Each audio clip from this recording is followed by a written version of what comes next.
29 September. भगवंताच्या अनुसंधानात राहणे हाच सुखाचा शोध आहे. तुम्हाला नाम घ्यायला सांगितलेले तुम्ही केले नाही म्हणून मी गेलेलो पुन्हा आलो. आता असेच जर मी सांगत राहिलो तर तुम्ही ते घेणार तरी कधी? म्हणून आजपासून नामाशिवाय राहायचे नाही असा निश्चय करा. तुम्ही कोणाच्याही नादी लागू नका. त्यात मी सुद्धा आलो, पण भगवंताच्या नामाच्या नादी मात्र लागा. कोणत्याही परिस्थितीत अखंड अनुसंधान तुम्ही टिकवावे ही माझी खरी इच्छा आहे. माझ्याकडे जो येईल त्याला मी राम म्हणायला लावीनच.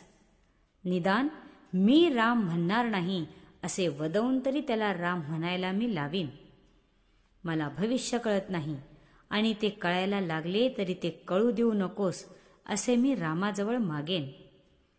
मला सर्व कळते असे जे माझ्याबद्दल तुम्ही म्हणता ते खोटे आहे. कारण ज्याला असे खरोखर वाटत असेल त्याच्या हातून पापकर्म होणार नाही. ज्याची वृत्ती माझ्याशी एकरूप होईल त्यालाच असे कळेल की मला सर्व कळते आहे. तुमचा भोग मी कमी करीत नाही. तुमचा भोग हा तुमच्या कर्माचा परिणाम असल्यामुळे तो कमी करणे हे पाप आहे. पण मनुष्य कशाही प्रसंगात असो त्याचे दुःख त्याला विचारून त्याला खात्रीने समाधान देईनच देईन. प्रपंची माणसाच्या दुःखाची मला पूर्ण जाणीव आहे. ती जाणीव ठेवूनच भगवंताचे नाम घ्या असे मी म्हणतो. ज्याला परमार्थ बुद्धी नसेल त्याला माझ्या बोलण्याने ती जागृत होईल. जो साधनात आहे त्याला पुढचा मार्ग प्रकाश पावेल आणि ज्याला साधले आहे त्याचे ते स्थिर होईल. माझे बोलणे प्रत्येकाला कळते. ज्याची जेवढी तयारी असेल तेवढे त्याला कळते, पण वाया कोठेच जात नाही. एखाद्या वर्गातली पुष्कळ मुले पास झाली तर तो वर्ग शिकवणाऱ्या मास्तरांना बढती मिळते.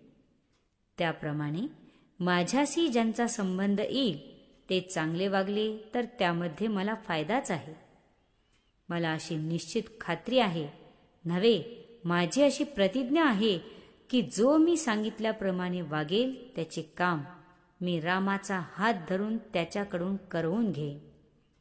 कारण रामानेच हे काम करायला मला सांगितले आहे. गोंदवल्याच्या रामासारखे जाज्वल्य स्थान सापडणे कठीण आहे.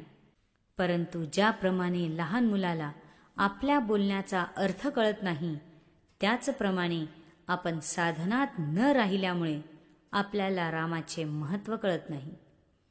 खरोखर जे संतांनी सांगितले आहे तेच मी सांगतो. ते सत्य आहे असे समजा. मी सांगतो असे वागा. राम तुम्हाला सुखी करील हे हमखास समजा. जगातील दुःख मला पाहवत नाही. दुःख नसावे असे मला वाटते. तुमचे दुःख पाहून मला दुःख वाटते.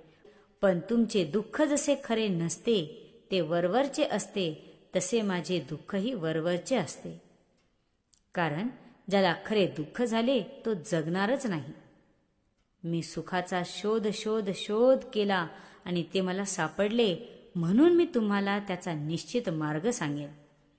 तो मार्ग म्हणजे भगवंताचे अनुसंधान होय. तुम्ही सर्वांनी नामात राहावे.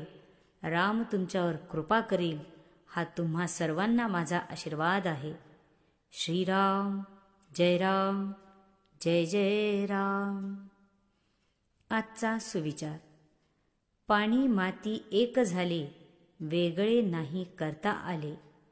निवळी घालावी पाण्यात पाणी स्वच्छ होते जाण.